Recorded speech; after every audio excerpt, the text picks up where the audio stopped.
Rejimin xüsusiyyətləri 0-3 ay. 0-3 ay dövrü bu körpənin yuxu rejiminin qeyri-müəyyən göründüyü bir vaxtdır. Amma diqqət yetirməyə dəyər bəzi xüsusiyyətlər var.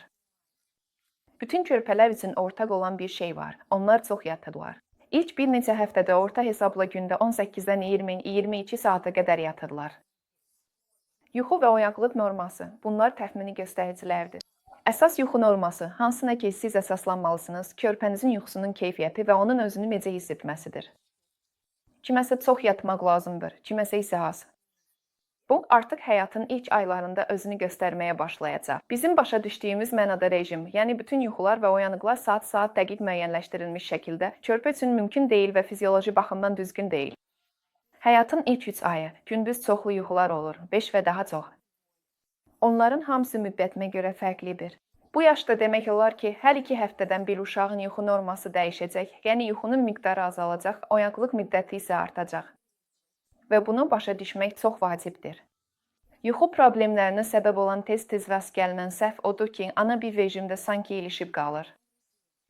Uşağın artıq daha az yuxuya, daha çox oyaqlığa ehtiyacı olur. Amma ana hələ də əvvəlki kimi uşağı yatızdırmağa çalışır və müxtəlif yollarla yuxunu uzadır.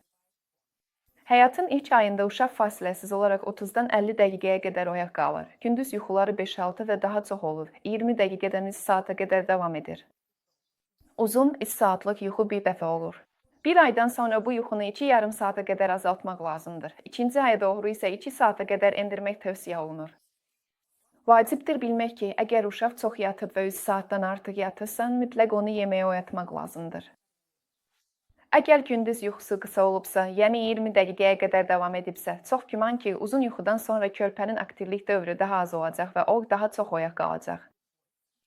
Gecə yuxusu 8-dən 10 saata qədər davam edə bilər.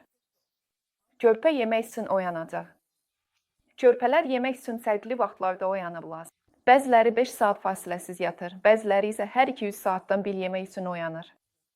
İlk aylarda gecə yatmağa gec getmək xarakterikdir. 21:30-dan sonra, hətta 23:00-da belə. Həmçinin gec yatmaq gec oyanma ilə, erkən yatmaq isə erkən oyanma ilə müşahidə olunur. İkinci ayda yuxular arasındakı oyaqlıq intervalı 1 saatdan 1 saat 20 dəqiqəyə qədərdir. Gündüz yuxularının sayı isə 4-dən 6-ya qədər olur. Gündüz yuxuları 20 dəqiqədən 2,5 saata qədər davam edir.